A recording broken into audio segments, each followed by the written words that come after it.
दोस्तों, successful investing के लिए आपको कोई बड़ी डिग्री, तेज दिमाग या अच्छी लक की जरूरत नहीं है। आपको इन्वेस्टिंग की एक बेसिक जानकारी, एक इन्वेस्टमेंट स्ट्रेटजी और अपने इमोशन को कंट्रोल करना आना चाहिए। और अगर आप ये सब चीजें करते हो तो आसानी से आप स्टॉक मार्केट से अच्छा प्रॉफिट कमा सकते हो।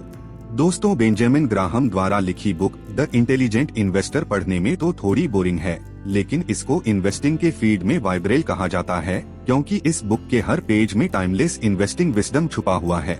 दोस्तों, आपको पता होगा कि वॉरेन बफेट, जो फिलहाल दुनिया के 5वें सबसे अमीर आदमी हैं, उन्होंने अपनी पूरी दौलत इन्वेस्टिंग के नॉलेज से ही कमाई है। तो इसीलिए आज के इस वीडियो में मैं आप लोगों के साथ इस बुक के कुछ इम्पोर्टेंट लेसन्स शेयर करने वाला हूं, तो वीडियो को अंत तक जरूर देखना। और अगर आप चैनल पर पहली बार आए हैं तो चैनल को भी जरूर सब्सक्राइब कर लेना, क्योंकि इस चैनल पर मैं इसी प्रकार की इंटरेस्टिंग वीडियो लेकर आता रहता हूं। द इंटेलिजेंट इन्वेस्टर का पहला इम्पोर्टेंट लेसन है इन्वेस्टर एंड मार्केट फ्लक्चुएशन। दोस्तों, स्टॉक मार्केट में सबसे बड़ी समस्या लोगों की यह होती है कि मार्केट इतना ज्यादा फ्लक्चुएट क्यों होता है। इस फ्लक्चुएशन के समस्याओं को दूर करने के लिए मैं आप लोगों को एक इंटरेस्टिंग एग्जाम्पल इस बुक से सिखाता हूँ। मान लो आपने अपने बेस्ट फ्रेंड के साथ मिलकर एक बिजनेस स्टार्ट किया। आपने इस बिजनेस में 2 लाख रुपए का इन्वेस्टमेंट किया और इसी तरह से आपके बेस्ट फ्रेंड ने भी इस बिजनेस में 2 लाख रुपए का इन्वेस्टमेंट किया। मतलब इस बिजनेस में आप दोनों ने मिलकर टोटल 4 लाख रुपए इन्वेस्ट कर दिया। अब मान लो कुछ समय बाद आप लोगों का बिजनेस सक्सेसफुली चलने लगा। कुछ समय बाद आपका बेस्ट फ्रेंड आपके पास रोज आने लगता है और हर दिन आपको अलग अलग प्राइस ऑफर करता है, ताकि आप अपना पार्टनरशिप उसको बेच दो और आप इस बिजनेस से पूरी तरह से हट जाओ। लेकिन यहाँ पर एक बात यह है कि किसी दिन वह आपको बहुत ज्यादा प्राइस देने को बोलता है और किसी दिन बहुत कम प्राइस बताता है। इसलिए कभी कभी उसका बताया हुआ प्राइस आपको एकदम सेंसेबल लगता है, लेकिन ज्यादातर उसका बताया हुआ प्राइस आपको गलत ही लगता है। दोस्तों, स्टॉक मार्केट में इस पार्टनर का नाम है मिस्टर मार्केट।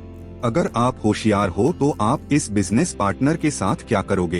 क्या आप इसके बताए हुए प्राइस को बिजनेस की एक्चुअल वैल्यू समझ लोगे, या आप अपने पार्टनरशिप को उसके बताए हुए प्राइस के साथ डील करके बेच दोगे? दोस्तों, अगर आप एक समझदार इन्वेस्टर हैं, तो आपकी समझदारी इसी में होगी कि आप उसके रोज के बताए हुए प्राइस को इग्नोर कर दो। दोस्तों, जरा सोचिए, यह बुक बेंजामिन ग्राहम ने 1949 में लिखी, जब इंटरनेट का कोई सोर्स नहीं था। उस टाइम पर मिस्टर मार्केट मतलब एक दिन में सिर्फ एक टाइम, यानी सुबह सुबह जो न्यूज़पेपर आता था उसमें आपका बिजनेस का पूरा प्राइस कोड होता था, और उस टाइम पर मिस्टर मार्केट सिर्फ वही था। लेकिन आज के समय में इंटरनेट के इतने सोर्स हो गए हैं कि यह मिस्टर मार्केट आप दिन में कभी भी चेक कर सकते हो और हर सेकंड मिस्टर मार्केट का वैल्यू चेंज होता रहता है। इसीलिए बेंजामिन ग्राहम की ये लॉजिक आज के समय में उस दिन से ज्यादा एप्लीकेबल है। मतलब इस एग्जाम्पल से ये बात सीखने को मिलती है कि प्राइस और वैल्यू दोनों बिल्कुल अलग अलग चीजें होती हैं, क्योंकि प्राइस मतलब होता है कि आप जो पे करते हो, जबकि value is what you get.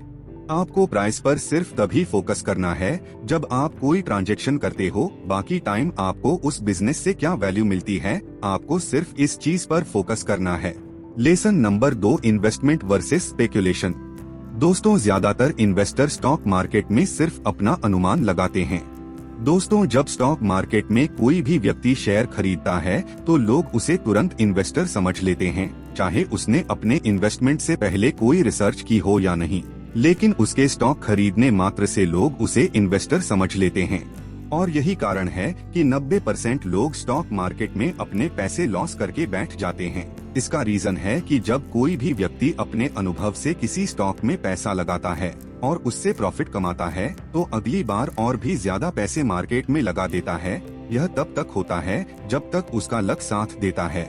जिस दिन उसका लक साथ नहीं दिया, उस दिन अचानक से मार्केट डाउन जाता है और वह अपने सारे पैसे गवाकर बैठ जाता है। लेकिन दोस्तों, अगर आप सच में इन्वेस्टिंग करोगे तो आपका लॉस होने का चांस बहुत कम है, जो कि वीडियो के एंडिंग में आपको खुद समझ में आ जाएगा।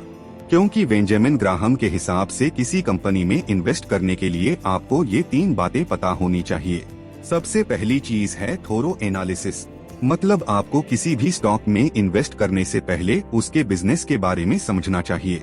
इसके अंदर आपको 3 चीजें देखनी पड़ती है। सबसे पहला क्वालिटी ऑफ बिजनेस, दूसरा क्वांटिटी ऑफ मैनेजमेंट और तीसरे नंबर पर है बिजनेस वैल्यूएशन। इन सब के ऊपर मैं एक डिटेल में वीडियो बनाऊंगा, तो आप चैनल को सब्सक्राइब जरूर कर लेना ताकि आने वाली वीडियो आप लोग मिस ना करो। दोस्तों, दूसरा इम्पोर्टेंट चीज है सेफ्टी ऑफ प्रिंसिपल। अगर आप गांव में जाकर किसी गरीब किसान से पूछो कि वह स्टॉक मार्केट में क्यों इन्वेस्ट नहीं करता, तो वो किसान बोलेगा कि स्टॉक मार्केट के अंदर पैसे की सेफ्टी नहीं है, मतलब आपका पैसा वहाँ पर सेफ नहीं है। यानी जो कुछ भी आप स्टॉक मार्केट में इन्वेस्ट करते हो वो पैसा ही आपको सेफ नहीं लगता, फिर प्रॉफिट तो बहुत दूर की बात है। लेकिन बेंजामिन ग्राहम कहते हैं कि आप इन्वेस्ट तभी करो जब आपको पैसा सेफ दिखता हो। अब आपके मन में यह सवाल आ रहा होगा कि हमें कैसे पता चलेगा कि कौन से स्टॉक में हमारा पैसा सेफ रहेगा, तो ये बात भी आपको वीडियो के अंत होने से पहले पता चल जाएगी। दोस्तों, स्टॉक मार्केट में आपका पहला फोकस ये नहीं होना चाहिए कि आप प्रॉफिट कैसे कमाएं, बल्कि आपका पहला फोकस होना चाहिए कि आप पैसे कैसे नहीं गवाएं। और तीसरी इम्पोर्टेंट बात यह है कि हमें एडिक्वेट रिटर्न मिलना चाहिए, यानी सेफ्टी ऑफ प्रिंसिपल के साथ हमें इतनी एश्योरिटी होना चाहिए कि हमारा पैसा हमें एटलीस्ट फिक्स डिपॉजिट या कोई दूसरे इन्वेस्टमेंट से अच्छी रिटर्न दे, वरना हम इतना रिस्क क्यों ले।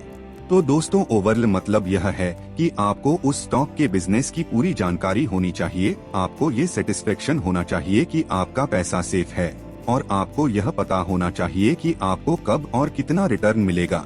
लेसन नंबर 3 है stock selection for defensive investor. यहाँ पर बेंजामिन ग्राहम ने कुछ क्राइटेरिया बताया है कि एक डिफेंस इन्वेस्टर को इन्वेस्ट करने से पहले क्या क्या देखना चाहिए।